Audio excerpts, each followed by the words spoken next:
ठीक है, तो अपन अभी लास्ट टाइम कहाँ पर छोड़ा था, we had left it here basically. हमने प्लास्टिसाइजर्स के इधर छोड़ा था, तो हमने बोला था कि प्लास्टिसाइजर्स का जो कंटेंट होना चाहिए एचजीसी के अंदर, it is your hard gelatin capsule must be like not contain less than 5% weight by weight of plasticizers, and SGC contain around 20 to 40% weight by weight of plasticizer. Okay, so कौन सा अपना most widely use plasticizer है अपने पास, glycerine is the most widely use plasticizer which is very very important. Okay, तो अपने को याद रखना पड़ेगा कि एचजीसी में कितना कंटेंट है और एसजीसी में कितना कंटेंट है और कौन सा एग्जाम्पल है प्लास्टिसाइजर का। देन कलरेंट्स में अपने पास वाटर सोल्यूबल डाइज आ जाते हैं। Then we have insoluble pigments as well. Okay, water soluble and water insoluble, तो वो याद रखना पड़ेगा अपने को। तो वाटर सोल्यूबल के अंदर याद रखने का है एरिथ्रोसिन, इंडिगो कार्माइन, कुंदनीन येलो, और इनसोल्यूबल पिगमेंट्स पे अपने याद रखने का black, red and yellow, iron oxide, titanium dioxide. तो कभी भी अपने को याद रखे तो आयरन ऑक्साइड, टाइटेनियम डाइऑक्साइड ये सब इनसोल्यूबल पिगमेंट्स में आते हैं। वाटर सोल्यूबल की बात करनी है तो उसमें कार्मीन, ये वाला indigo carmine, quinoline yellow, then erythrosine, वो सब आता है। Okay, so water soluble dyes and water insoluble dyes that we have to understand. Preservatives then, ठीक है, प्रिजर्वेटिव्स में हमने पढ़ लिए, कलरेंट्स पढ़ लिए, प्लास्टिसाइजर्स पढ़ लिए। उसके पहले जो भी थे हमने वो कैरेक्टरिस्टिक्स देखे थे। कैरेक्टरिस्टिक्स देने के बाद हमने क्वालिटी कंट्रोल टेस्ट देखे थे to be more specific. Preservatives में अगर याद रखना है अपने को, methyl paraben, propyl paraben in a ratio 4:1 is used. ठीक है, सो 4:1 रेशियो में मिथाइल पैराबेन, प्रोपाइल पैराबेन अपन यूज़ कर सकते हैं in the form of preservatives. Okay, इतना सही है। अच्छा, अब आप बोलो कि हम लोगों ने manufacturing of empty capsule shell पे अपन आ गए, तो अपन ने पहले वाला मैन्युफैक्चरिंग किसका पढ़ा था, that manufacturing was manufacturing of gelatin. अब वो जेलेटिन किसके लिए भी हो सकता है, gelatin can be that gelatin can be use for soft gelatin capsule and that gelatin can be use for hard gelatin capsule. पर अभी हम किसकी बात कर रहे हैं, we are talking about manufacturing of empty capsule shell. ठीक है, कि आपका कैप्सूल शेल बनेगा तो बनेगा कैसा, तो ये है बेसिकली आपका एम्प्टी कैप्सूल शेल। ठीक है, अभी सबसे पहला जो उन्होंने प्रोसेस बोला हुआ है, a concentrated solution of gelatin is prepared using demineralised hot water 60 to 70 degree Celsius and jacketed pressure vessels. तो पहले अपन ने वो जेलेटिन का सोल्यूशन जो है, कॉन्सेंट्रेट सोल्यूशन जो है प्रिपेयर किया। जेलेटिन हमने किधर से मिला, वो अपन ने हॉट वाटर एक्सट्रैक्शन करके जो भी अपन ने किया था, पहले वाला प्रोसेस जो अपन ने किया है, अपन ने बोन से लिया है, अपन ने कार्फ स्किन से लिया हुआ है, अपन ने पोर्क स्किन से लिया हुआ है। तो वो जो जेलेटिन हम लोग को 3 जगह से मिला है, ये सोर्सेज से मिला है। उस जेलेटिन को अपने को कॉन्सेंट्रेट करके सोल्यूशन बनाना है, 30 to 40% उसका कॉन्सेंट्रेशन रहना चाहिए। And it should be basically prepared using demineralised hot water and the temperature must be 60 to 70 degree Celsius in jacketed pressure vessel. तो अच्छा खासा प्रेशर भी लगाना है अपने को और जैकेटेड वेसल भी है। करेक्ट है, क्या करना है अपने को, सोल्यूशन बनाना है।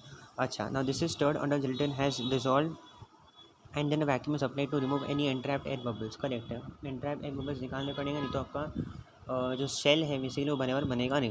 Transfer the solution to suitable container and required amount of dye solution and pigment suspension are added to it. Of course, dye solution can be added to it and pigment suspension can be added to it. Viscosity is measured and adjusted to a targeted value by addition of hot water. तो जितना जितना आप hot water डालोगे basically उस हिसाब से आप viscosity को ऊपर या फिर नीचे कर सकते हो। नॉट मतलब इतना कुछ हार्ड नहीं है समझना ही। In manufacturing of empty capsule shells metal moulds at room temperature are dipped.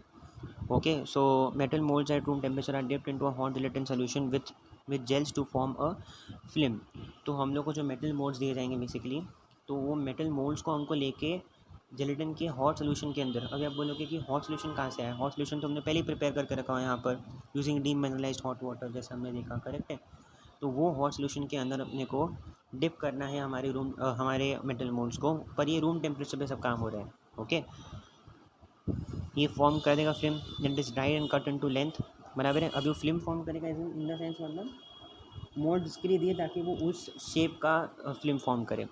This is then dried and cut to length, remove from the moulds and the two parts are joint together. Okay, तो of course mould जब बनेंगे तो of course एक दूसरे से जुड़े होंगे, तो उनको कट करना पड़ेगा, उनको ट्रिम करना पड़ेगा अच्छे खासे साइज़ के लिए, और फिर दोनों ही साइड्स को अपने को जोड़ना है, बराबर है। अब दोनों साइड्स का मतलब ये होगा कि एक सेकेंड, दोनों साइड्स का मतलब थोड़ा सा, हाँ दोनों साइड्स का मतलब I am talking about the cap and the body. But अभी ये तो खाली एक ऊपर ओवरव्यू था, मेन वाला जो प्रोसेस है वो अभी आपको बताने वाला हूँ। तो ये मेन आपको ओवरव्यू खाली देख लेना ऊपर ऊपर से, मोल्ड्स का जो है काम वो मैं आपको बताऊंगा बाद में, बट अभी के लिए आप लोग इतना याद रखना है कि बेसिकली अपने को सबसे पहले जेलेटिन का कॉन्सेंट्रेट सोल्यूशन प्रिपेयर करना है 35 to 40% का कॉन्सेंट्रेटेड सोल्यूशन, वो भी डीमिनरलाइज हॉट वाटर के अंदर at what temperature 60 to 70 degree Celsius के टेम्परेचर पे अपने को काम करना है, वो प्रेशर जैकेटेड वेसल्स के अंदर। प्रेशर जैकेटेड वेसल प्रेशर क्यों यूज़ कर रहे हैं, ताकि जो टेम्परेचर है बेसिकली वो कम टेम्परेचर पे काम हो जाए, जेलेटिन को बॉयल करके उसका हॉट सोल्यूशन बनाना हाई टेम्परेचर्स लगते हैं, so in order to do that in under low temperatures we do that, हम लोग प्रेशर अप्लाई करते हैं ताकि लो टेम्परेचर्स में काम हो जाए। then it is stirred in the gelatin has dissolved in the water, okay, gelatin must dissolve in the water basically, and then vacuum is applied to remove any bubbles that are there, ठीक है। Nine solution add करते हैं, pigment suspension add करते हैं, then viscosity हम लोग major करते हैं प्रॉपर्ली, एडजस्ट करते हैं addition of hot water, and then empty capsule से जब बनाने पड़ते हैं तो अपन मेटल मोड्स यूज़ करते हैं, डिप करते हैं मेटल मोड्स को in the gelatin solution, in the hot gelatin solution at room temperature. तो कैसा प्रोसेस है वो दिखाता हूँ मैं अभी आपको। So first dipping is basically the process. So pairs of the stainless steel pins are dipped into the gelatin solution to simultaneously form the caps and bodies for 12 seconds। तो 12 सेकंड के लिए खाली आप खाली डिप करोगे ना तो भी ये बेसिकली फॉर्म कर देगा, ऐसा कोई प्रॉब्लम नहीं है कि नहीं फॉर्म करेगा, it will form. So pairs of stainless steel pins are dipped into the gelatin solution to simultaneously form the caps and bodies for 12 seconds। The dipping solution is maintained at a temperature of about 50 degrees Celsius in a heater jacketed dipping pan and pins are at 22 degree Celsius. तो आपका समझ में आना चाहिए आपको कि pins आपके room temperature पे ही हैं ऑलमोस्ट, और आपका जो सोल्यूशन है जेलेटिन का वो अच्छा खासा हार्ड है, ओके, तो वो अच्छा खासा हार्ड है बेसिकली, हार्ड नहीं एज हॉट है। सो स्पिनिंग भी करनी पड़ती है, gelatin dipped pins are rotated for uniformity of gelatin, ताकि मतलब अच्छे से खासा वो जेलेटिन यूनिफॉर्म हो जाए, to adhere to the pin and to avoid the formation of bead at the capsule. तो कैप्सूल एंड के वहाँ पर एक बीड, एक छोटा सा एक लम्प फॉर्म ना करे, इसलिए हमने उसको रोटेट करें ताकि जेलेटिन सोल्यूशन जो है बेसिकली आपका प्रॉपर्ली मोल्ड्स के ऊपर यूनिफॉर्मली लग जाए। मल्टीपल टाइम्स करते हैं ऐसा हम, ड्राइंग करते हैं, फिर gelatin is dried by cool air to form hard shells, the pins are move through a series of air drying KILNS, that is skins। Here gently moving air is passed which is precisely controlled for volume, temperature, humidity and removes the exact amount of moisture from the capsule house। Then we are doing stripping. अब अपने को काटना तो पड़ेगा, नहीं तो फिर अपना बॉडी या फिर कैप कैसे बनेगा, we have to cut them. So stripping, capsule strip from the pins by series of bronze jaws, the cap and body portions are obtained। Trimming and joining, the stripped cap and body portions are trimmed to the required length by stationary knifes. The cap and body lengths are precisely trim to this much tolerance, 0.5 mm का tolerance होना चाहिए plus minus, मतलब ऐसा चलेगा कि भाई मतलब 0.5 mm का अगर टॉलरेंस मतलब चल सकता है, 0.5 mm का अगर वेरिएशन हुआ साइज़ के अंदर तो चलेगा। And after trimming to the right length the cap and body portion are joint, finish capsules are pushed on to the conveyor belt which carries them to a container, capsule quality is monitored throughout the production process. वो ठीक है, पर इतना आपको याद देना चाहिए that first process is dipping. एक बार अपन डिप कर दे फिर अपन उसको रोटेट करेंगे। सो डिपिंग रोटेशन, रोटेशन को हम इस केस में क्या बोल रहे हैं, स्पिनिंग बोल रहे हैं, बराबर। Then what we are doing, drying, then what we are doing, then we are trimming the things with the help of bronze jaws। and then हम लोग क्या करते हैं फिर क्या बोलते हैं अपन उसको, स्पिनिंग सॉरी स्ट्रीमिंग, ट्रिमिंग करने में हम लोग क्या करते हैं, वॉट अपन स्ट्रिपिंग करेंगे फिर हम ट्रिम करेंगे, ओके। स्ट्रिपिंग का और ट्रिमिंग का अलग मतलब होता है। स्ट्रिपिंग का मतलब होता है कि किसी चीज़ को किसी दूसरी चीज़ से निकालना, और ट्रिमिंग का मतलब होता है उसको एक शेप देना, उसको एक साइज़ प्रॉपर देना, करेक्ट है। And then joining them, correct है। तो इतना ये पूरा मैन्युफैक्चरिंग हो गया। Then we can also polish it and we can store it. Polish का मतलब ये होगा कि बेसिकली एसेटाकोला पैन, एसेटाकोटा पैन जो हम लोग पहले भी देख चुके हैं, tablet chapter, use to dust and polish empty capsules, cloth dusting भी कर सकते हैं, ब्रशिंग भी कर सकते हैं, करेक्ट है। मॉइस्चर कंटेंट देखो कितना होना चाहिए, 15 to 80%, ठीक है। एंड 40 to 60% का ह्यूमिडिटी जब आप उसको स्टोर कर रहे हो, करेक्ट है, वेरी वेरी इंपॉर्टेंट। तो मैन्युफैक्चरिंग हमने कैसे किया था, सबसे पहले बात तो dipping, spinning, drying, stripping, trimming and joining, बराबर है। And then we are doing polishing and then we are doing storage. अब हम क्या करने वाले हैं, what we are going to do here is, हाँ मैंने बोला है यहाँ पर कि प्लास्टिसाइजर का तो बेसिकली एक प्रॉपर अमाउंट होना चाहिए, वो ठीक है, हमने बात कर ली उसकी। देन अभी ये तो साइजेज़ है, you not remember all these sizes, okay. तो ये तो हमने मैन्युफैक्चरिंग किसका देखा, हार्ड जेलेटिन कैप्सूल का देखा। हमने अब तक सॉफ्ट जेलेटिन कैप्सूल का देखा, मैन्युफैक्चरिंग नहीं देखा अभी तक, ठीक है। अब स्टोरेज के बारे में थोड़ा सा बात करनी है अपने को, ओके। एक सेकेंड ना, storage of hard gelatin capsule, then we have to evaluate also. मैं बोलोगे कि इवैल्यूएशन हमने पहले ही कर दिया है, नहीं, इवैल्यूएशन हमने जेलेटिन मटेरियल का किया, नॉट द कैप्सूल। तो इवैल्यूएशन भी करना है अपने को, बराबर। देन अपने को एक ये आएगा बेसिकली HGC एंड SGC का ये, अच्छा, okay. So we will be starting with the फट से स्टोरेज का एक बार देख लेते हैं ऊपर से। ये देखने की ज़रूरत नहीं है, इसमें वही लिखा हुआ है जो हमने पहले रीड किया है, वही लिखा हुआ है कि ह्यूमिडिटी कंडीशन जो है 30 to 45% रहनी चाहिए, बराबर है। And moisture content does not basically occur in these limits, वो एक इंपॉर्टेंट बात यहाँ पर बोली हुई है। If conditions drier than these are necessitated because of the ingredients being filled, exposures of the empty capsules prior to filling should be minimized. Correct.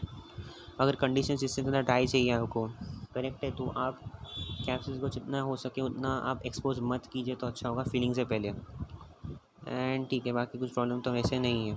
Okay, direct sunlight से अपने को आगे स्टोर करके रखना पड़ेगा उसको, हॉट वाटर एयर रेडिएटर्स से अलग, potential source of water condensation से भी अलग, एंड फ्रीजर से भी अलग। ओके, अच्छा, now we have to do evaluation, dimensions, odour, solubility, ठीक है ना, मॉइस्चर कंटेंट एंड ब्रिटलनेस, तो वो देखना पड़ेगा क्योंकि अभी हम लोग HGC का इवैल्यूएशन करते हैं कि HGC का कैप्सूल प्रॉपर है कि नहीं है, वो अपने को देखना है। वैसे चेक करेंगे, डायमेंशन से चेक करेंगे, ऑर्डर से चेक करेंगे। तो डायमेंशंस क्या बोलता है अपने को, स्टैंडर्ड साइज़ है कि नहीं है, standard have to fit all the standard capsule filling machines. क्योंकि क्या क्या होता है बेसिकली कि आपने साइज़ तो बराबर बना दिया है, पर अगर ये स्टैंडर्ड साइज़ का नहीं हुआ तो ये काफ़ी सारे मशीन्स में फिट नहीं होगा, और अगर फिट नहीं हुआ तो ऑफकोर्स इसकी फिलिंग में बहुत दिक्कत आएगी। Dimensions and odour, the capsule shells must be free from any foreign odour. As you know that gelatin का कुछ भी रहे, जेलेटिन का कुछ भी फॉर्म करते हैं, हमने इवैल्यूएशन भी पढ़ा था इसके अंदर कि ऑर्डर से बहुत ज़्यादा फ्री रहना चाहिए। एंड स्टोरेज कंडीशन तो आपको पता ही है। अच्छा, सॉरी, उसने बोला है कि ऑर्डर कैसे चेक करेंगे आप। अगर आपको सपोज ऑर्डर चेक करना है तो how are you going to check the odour, basically you going to check it like after storage in a sealed bottle for 24 hours at 30 to 40 degree Celsius. तो 24 घंटे तक आपने एक सील्ड बॉटल में उसको रखा हुआ है at 30 to 40 degree Celsius. Okay, कितना टेम्परेचर में रखा हुआ है उसको, 30 से 40 डिग्री सेल्सियस के टेम्परेचर पे रखा हुआ है for 24 hours in a sealed bottle, ठीक है ना, 30 से 40 डिग्री सेल्सियस पे रखा हुआ है उसको। तो अगर अपन उसको मतलब हीटेड कंडीशन में रख रहे हैं ना, तो उस हीटेड कंडीशन में अपन क्या बोलने की कोशिश करेंगे कि is it basically emitting any order और नॉट, वो चेक कर रहे हैं अपन। फिर हम लोग ये भी चेक कर रहे हैं, सॉल्युबिलिटी भी चेक कर रहे हैं कि अंदर जाके हमारा सॉल्युबल होगा कि नहीं होगा, वो भी चेक करना है ना अपने को। तो यहाँ पर क्या बोला होगा, remain undissolved after immersion in water at 25 degree Celsius for 15 minutes. So empty capsule की बात अगर करें तो it should remain undissolved after immersion in water at 25 degree Celsius for 15 minutes, but to completely dissolve or disintegrate after immersion in 0.5% weight by weight at 36 to 30 degree Celsius for 15 minutes. मतलब मैं क्या बोलने की पर कोशिश कर रहा हूँ कि बेसिकली हम लोग क्या कर रहे हैं यहाँ पर कि इमर्शन करके रखना है। मतलब अगर हम इमर्स करके रखेंगे इसको कैप्सूल को वाटर के अंदर, तो at 25 degree Celsius for 15 minutes. Okay, so to remain undissolved after immersion in water at 25 degree Celsius 15 minutes, 25 degree Celsius पे 15 मिनट्स तक ये अनडिजॉल्व रहना चाहिए। और अगर हम बात करें इसको अगर कंप्लीट डिजॉल्व करना होगा तो it should B at what temperature, 15 minutes, again 15 minutes only, but 36 to 30 degree Celsius का टेम्परेचर होना चाहिए। सो एट रूम टेम्परेचर ये डिजॉल्व नहीं होना चाहिए, but at body temperature it should dissolve. Moisture content brittleness, पता है आपको कि मॉइस्चर कंटेंट जो HGC का होता है 20 to 15% होता है। Below 10% moisture content they become brittle and then suffer dimensional changes. And moisture content of 16% तो फिर क्या हो जाएगा कि it will lose the mechanical strength, pliability, pliable हो जाएगा बहुत ज़्यादा, ठीक है, which is not good. It will become tacky, it will become soften, it may soften, you know. अच्छा, तो वो प्रॉब्लम है। तो अपन ने कौन सी इवैल्यूएशन करके कि एक मॉइस्चर कंटेंट लिखा, करेक्ट है। Then we saw solubility also, moisture content, solubility, brittleness. उसके पहले अपन ने ऑर्डर एंड डायमेंशंस देखे। डायमेंशंस, ऑर्डर में अपन ने क्या करना है, कैसे चेक करना है उसको, 24 आवर्स के लिए अपने को 24 आवर्स में अपने को उसको टिप करके रखना है बेसिकली फॉर 24 आवर्स के लिए अपने को उसको टिप करके रखना है at what temperature, normal room temperature 20 to 30 degree Celsius के लिए, ठीक है। एंड देन टू सी कि भाई ऑर्डर आ रहा है कि नहीं आ रहा है, so that way you can check.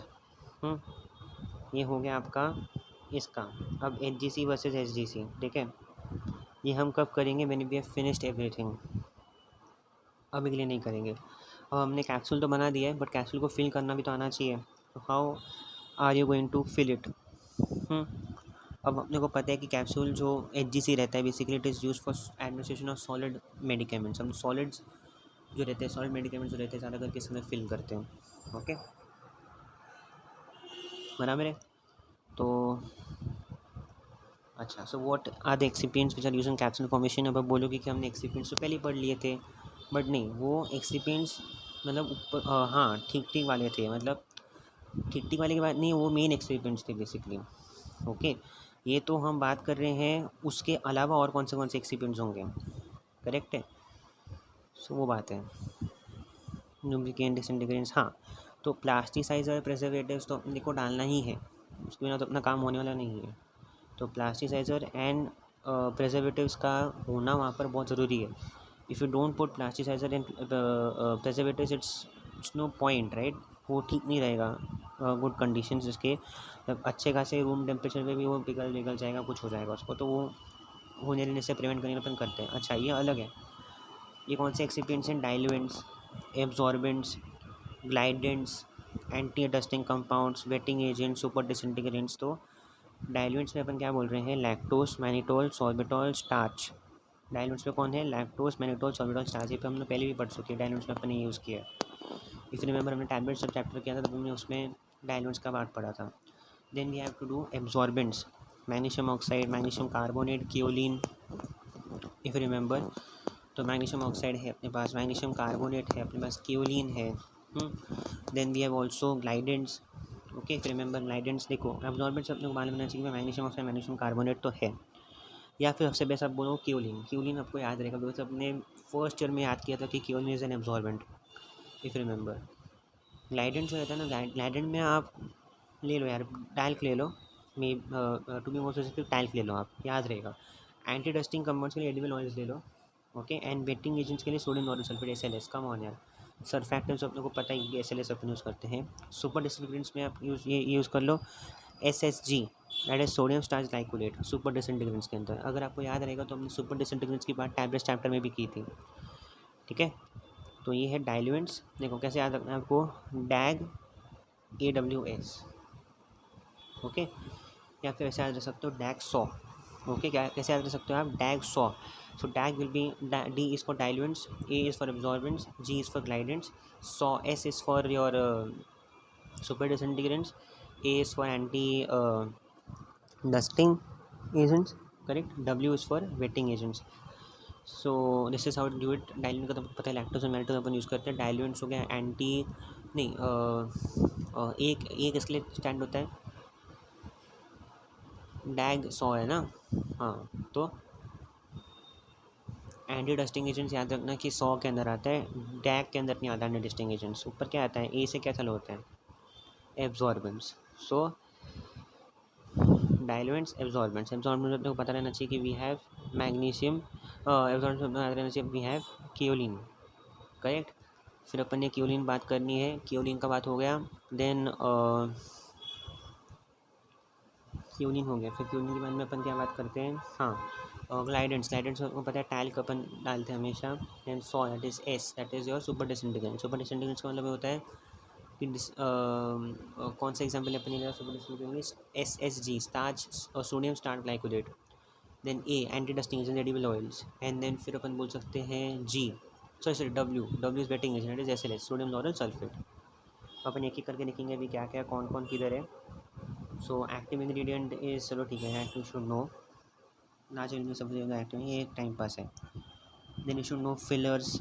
Fillers are there to just increase a bulk, ठीक है, इसमें कुछ और कुछ है नहीं। Fillers and diluents are the same, doesn't matter, okay. बाकी ग्लाइडेंट्स का आपको याद रहना चाहिए कि they are fine particles that appear to cool the surface of bulk powder. ये तो ठीक है, फ्लूइडिटी इनहांस करता है, सब अपने को पता है। ज़्यादा मत अपने आप को कंफ्यूज करो, तो अपने पढ़ लिया, दैट्स इट। लुब्रिकेंट्स का क्या है? To reduce filming on piston and adhesion of powders to metal surface. ये देखो लुब्रिकेंट्स किसके अपन ऐड किए हैं, पता है अपने को। Is on piston, reduce filming on piston and adhesion of powders to metal surface. Capsule formation usually requires lubricants to ease the ejection of plugs, ठीक है। प्लग्स फॉर्मेशन ये सब आपको बाद में मालूम पड़ेगा, अभी के लिए तो ठीक है, ना याद रहेगा तो सही है। सब फैक्टर्स आपको पहले बता चुका हूँ। Now we have to do hard gelatin capsule production, मतलब we have to basically fill them. Okay, तो फिलिंग के टाइम में प्लग्स वगैरह जो है फॉर्म होंगे, तभी के लिए अपन उसको बाद के लिए रखेंगे, ठीक है। तो filling of hydrogen capsule is for the next lectures.